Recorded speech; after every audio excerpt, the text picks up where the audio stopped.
Di ba kagay na guys, naingon ko nga, magpundo ko diri ang tubig. Pero guys, para dili masayang ang tubig, atuan nilabhan siya o mga bra.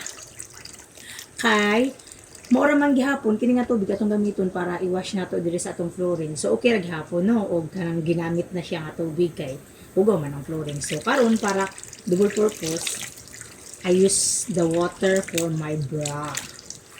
Diba? Double purpose, guy. Ekonomiya ba? Nato ng atong bra.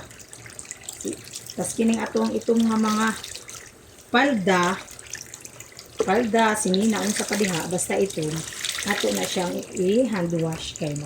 Puti-puti mo na siya guys. Tuan guys. Sabon guys. Kini atong hanger, unlimited nga hanger, ato ni siyang ipuson sa kay maglimpyo ta diri sa atong flooring. Nana na siya guys. So, di ba? Puti na. Mura nagka ng tubod oh. Oh, di ba? Pwede na langoy-langoyan. Swim ba na ba? Tapos disturbo man ning ato ang hangiranan. Ato asa na i-remote. Oh, di ba? Itaas na siya guys. Oh. Oh. Pataas na to na siya guys kay disturbo man siya. Mag-wash 3 times adi ba ta diri asa flooring karon. Diba? Butan ta. Lunis ron buutan bisag way amo magbinuutan gihapon kay ang tinuod nga buutan bisag walay amo. Magtrabaho gihapon sige glaag. Di sige glaag og gikapoy nakaglaag. Ana lang na nga rason di kay magrason-rason ka kay buutan ka.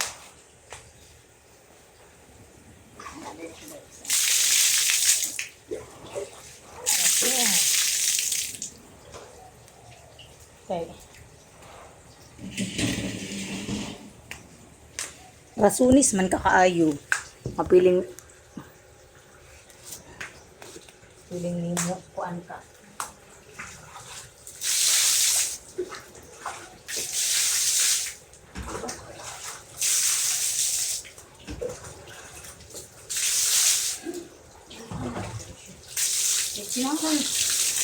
Kailangan man daw tagpuan. Daghay panahon nga paglag. Kung gamito, yung nagtrabaho.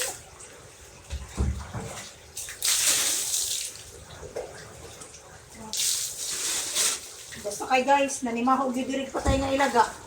Unya, pangitaon ako to. Kay murag, di jud ko katulog. Di jud ko katulog og kuan. Naibaho.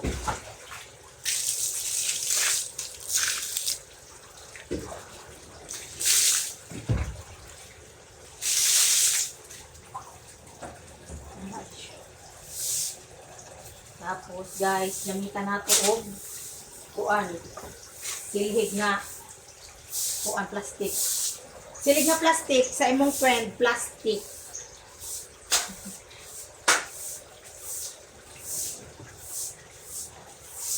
Dili sayo ang hikalimtan ka. Hangtod karon ako nagpaabot pa. Bisan pa may lain ka na. Ikaw lang gihapon ang igumao. Bisan pa masaksak ng ang maapon. Basta malipay ka ang tanan akong buhaton. Bahala ka dyan, magmata ka bakla sa akong tingog.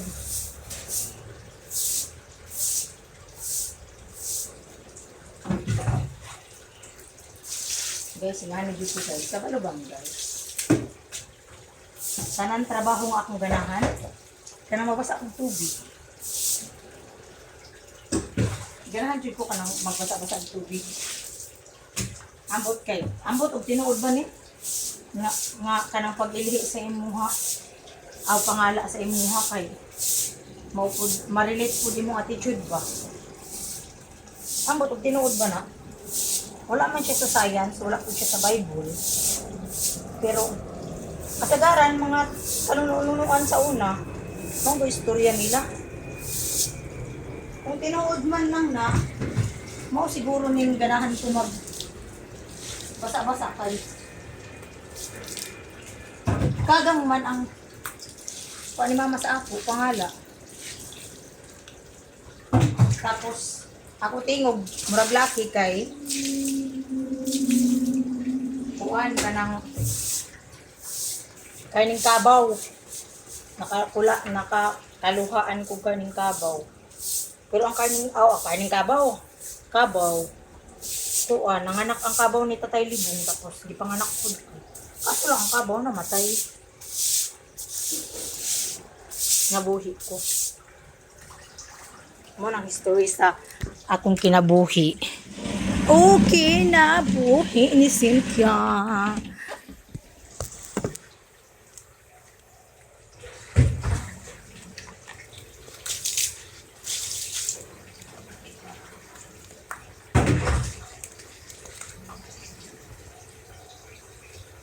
Mag-istorya tuod sa guys ba?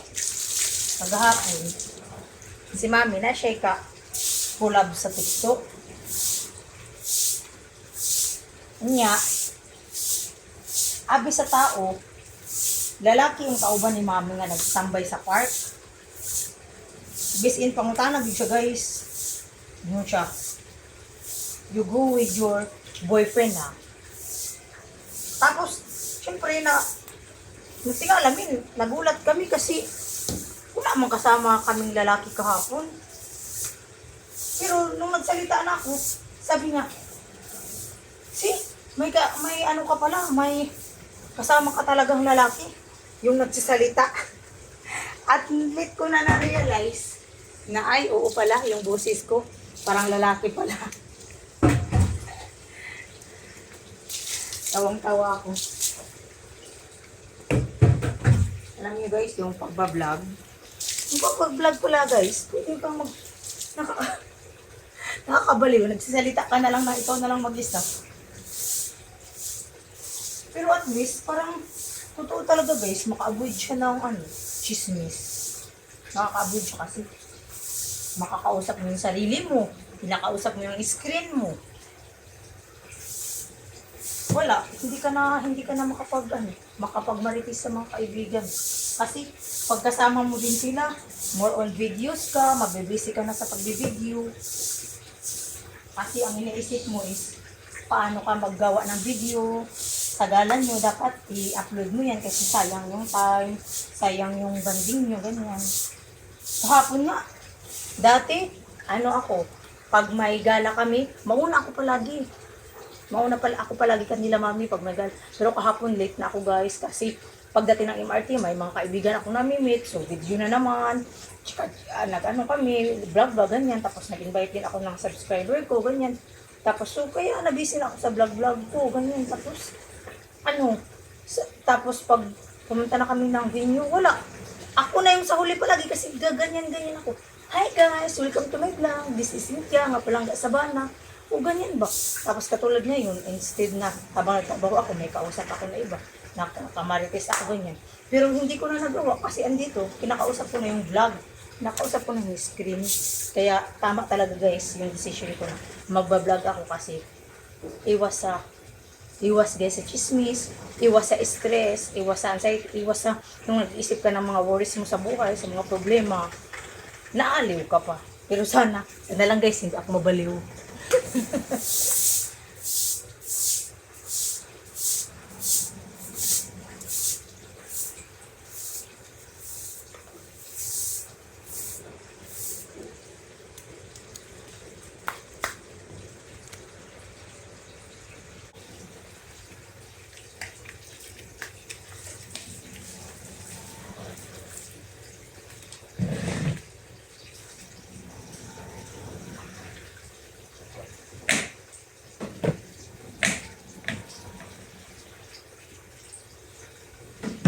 As guys, masaya ako sa ginagawa ko. Inyo guys, masaya talaga ako sa ginagawa ko na nag-vlog ako. As in, kahit alam kong malayo pa bago ako ma-monetize, marami pang task ng ano sa akin, YouTube na pinagagawa sa akin. Pero, alam mo guys, yung saya ko na yung taong hindi mo kilala, magiging makikilala mo nang dahil sa YouTube. Tapos yung nakaiwas ka talaga sa worry. Alam mo, nakakaaliw talaga siya. Nakakaaliw siya gawin. As in talaga, masaya ako sa ginawa ko. Kasi, ewan ko, ito na siguro yung paraan ng Panginoon kasi gusto ko talaga nang makaiwas sa mga chika ba, sa mga chismis ba. Tapos, ito siguro yung binigay ni Lord sa akin na aside sa maka-income pa ako, at least, ganito lang yung gawa ko guys. Kinukwento ko yung ano ko, yung buhay ko. Hindi yung buhay ng iba. Siyempre, human lang din naman tayo. May masabi tayo sa ibang tao, ganyan. Pero, siyempre din naman guys, di ba? Ano, gusto kong umiwas. Pero, paano ka mag-iwas? Kung sarili mo lang ka sa sarili ka lang nagtiwala, dapat talaga alam mo sa sarili mo na gusto mo iwas. Pero si Lord na ang bahala sa lahat-lahat. Yun kasi guys, yun dapat ang ano, yun talaga ang ano natin kasi kung ano ba, alam natin na makasalanan tayo, tapos kung may nagawa tayo na alam nating mali, pero nagawa pa rin natin, kailangan natin yan pag anuhan, sorry kay Lord, yan, mag-repent tayo ba, repentance ba, tapos gusto natin magbago.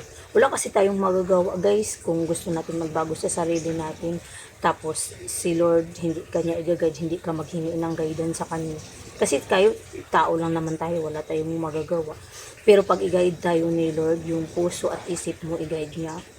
Kasi mag-start sa mind yung ano, yung ginagawa natin. Kaya ano, pag i-guide ni Lord yung mind mo, diyan na mag-start ang lahat-lahat. Siya yung magdidikta sa isip at puso mo. Magagawa mo na yung mga bagay na ano, hindi mo na magagawa yung mga bagay na mga mali ba. Ganyan.